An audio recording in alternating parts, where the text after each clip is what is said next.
આજે બપોરના સમયે કેશોદ પોલીસ સ્ટેશન ખાતે કેશોદ રેલવે તરફથી જાણ કરવામાં આવેલી કે ફાટક પાસે એક યુવાનની ડેડ બોડી રેલવેના ટ્રેક પર સુસાઇડ કરવા માટે આવેલો અને કપાઈ ગયેલી હાલતમાં મળેલી છે. આથી કેશોદ પોલીસ પીઆઈ શ્રી તેમની ટીમ સાથે ઘટના સ્થળે રવાના થયેલા અને આ યુવાનના જે ડેડ બોડી છે તેને સિવિલ હોસ્પિટલ ખાતે લઈ આવેલા. વધુમાં આ ઘટના સ્થળેથી યુવાનનો મોબાઈલ મળી આવેલો. આ મોબાઈલ ચેક કરતા તેમાં એક વિડીયો હોય અને આ વિડીયોમાં આ યુવાને પોતે છે એ ટ્રેનમાં કપાય અને આત્મહત્યા કરે છે.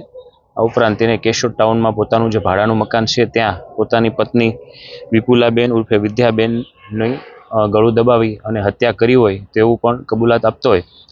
આ વિડીયોના આધારે સૌપ્રથમ આ યુવાનની જે ડેડ બોડી છે તેને સિવિલ પહોંચાડ્યા બાદ કેશોદ પીઆઈસી જાતે પોતાની ટીમ સાથે છે કેશોદ ટાઉનમાં આવેલા આ યુવાન ગિરીશભાઈ બાબુભાઈ બાલસ જે ભાડેથી જ્યાં રહે છે તે ઘટના સ્થળે આવતા ઘરનો દરવાજો બહારથી લોક હોય જે તેમના પરિવારના સભ્યોને સાથે રાખી પંચોની સાથે રાખીને લોક તોડતા ત્યાં ઘરની અંદરની સાઈડ વિપુલાબેન ઉર્ફે વિદ્યાબેનની છે મૃતદેહ મળી આવેલો અને જે સ્ટ્રેંગ્યુલેશન એટલે કે ગળું દબાવી અને હત્યા કરી હોવાનું હાલ પ્રાથમિક રીતે છે એ જણાઈ આવેલું છે.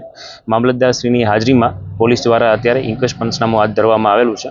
આ મૃતક યુવાન ગિરીશભાઈ જે વિડીયોમાં હકીકત જણાવે તે પતિ પત્ની વચ્ચે કંકાસ હોવાની હાલ હકીકત વિડીયોમાં દર્શાવેલી હોય. વધુમાં યુવાન છે એ અર્બન હેલ્થ સેન્ટરમાં કરાર આધારિત લેબ ટેકનિશિયન તરીકે છે ફરજ બજાવતો હતો અને આ દુઃખદ બનાવ છે પતિ પત્નીના ઝઘડાને લીધે પહેલાં પોતાની પત્નીની હત્યા કર્યા બાદ પોતે છે ટ્રેન ની વચ્ચે કપાય અને આત્મહત્યા કરેલું હાલ જણાવેલ છે.